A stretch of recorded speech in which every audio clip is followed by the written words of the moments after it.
What if I told you Donald Trump didn't run a political campaign, but launched a product? People never seem to stop criticizing Donald Trump. They call him a polarizing figure, a disruptive outsider, a failed businessman who stumbled into politics. The media has labeled him everything from a populist and a demagogue to a political anomaly. But seeing the way Trump governs, I can't help but laugh. Why? Because everyone's looking at him from the wrong angle. Trump is not just another politician. He's the first in American history to apply product thinking to the political arena. You think he's playing politics? No, he's playing product. While traditional politicians rely on tactics, lobbyists, and polished speeches to win votes, Trump engages with the public like a product manager working with users. Most politicians operate from within their party machines, tied to elite networks and speaking from high above the people. To them, voters are just the masses, something to persuade and manage. Trump flipped that on its head. He focused on user-centered design. Take Twitter, for instance. To critics, his daily tweets were shallow and reckless. But from a product perspective, it was real-time feedback collection, rapid iteration, and market testing at breakneck speed. He averaged 15 to 20 tweets a day, constantly sensing the mood and adjusting his message accordingly. Firing Secretary of State Rex Tillerson via tweet? That wasn't a rash move. It was an MVP-style decision, quick, clear, and attention-grabbing. What about Make America Great Again? It may sound crude or simplistic, but it's a marketing slogan crafted with surgical precision. It hits a pain point, is instantly understandable, and is emotionally resonant. By spring 2019, nearly 1 million red MAGA hats had been sold, generating over $45 million. This wasn't just politics, it was product branding at scale. Build the wall. A policy? Not really. It's a product feature. When Trump said they're bringing drugs and crime, he wasn't talking in abstract terms. He was presenting a tangible problem and a visible solution, a wall. It's the classic product mindset. Identify pain, offer a concrete fix, and sell it clearly. And what about his relentless fights with the media? Low emotional intelligence? Hardly. It was a deliberate marketing tactic.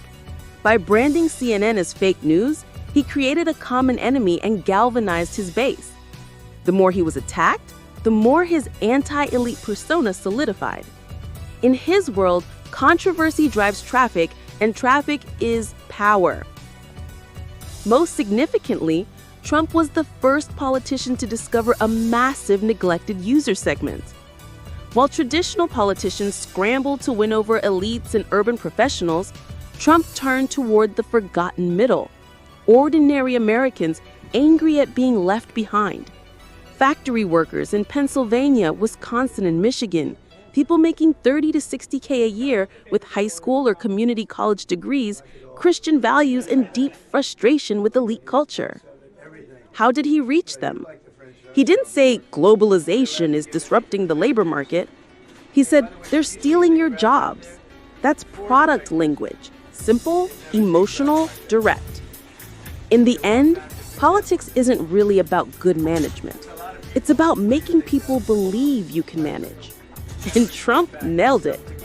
He knew his target user persona to the detail. The angry, disillusioned middle class. They didn't want fancy speeches. They wanted someone who saw them, heard them, and spoke their language. He positioned himself sharply, a rule breaker, the voice of the anti-establishment movement, summed up in 2 words: America first. His marketing strategy? Fuel controversy to generate attention. Every tweet, every clash with the press, even a typo like Covefe became viral. Bad press became traffic, and traffic again is power. His user experience? Raw, direct, unscripted. No political jargon, just plain language. Sometimes vulgar, always human. His rallies weren't political events, they were product launches, chants, merchandise booths, theme music, emotion. People didn't just attend, they felt they belonged. Most critically, he didn't need everyone to like him. He just needed a loyal core. And he built an ecosystem around them. Hats, stickers, books, rallies. Some fans went to over 20 events. The average campaign donation was just $28. Not a big amount, but it made supporters feel invested. Even beyond official merchandise, supporters began creating and selling their own Trump-themed products. Trump didn't just do politics, he productized it. His team didn't come from Capitol Hill, they came from the business world. They moved like a startup, flat hierarchy, fast decisions, constant iteration. Trump wasn't a traditional political leader, he was a founder, and the political brand revolved around him. The lesson here is clear. The future of politics doesn't lie in a return to polite tradition, it lies in understanding attention economics and user behavior. We don't necessarily need a more polished performer.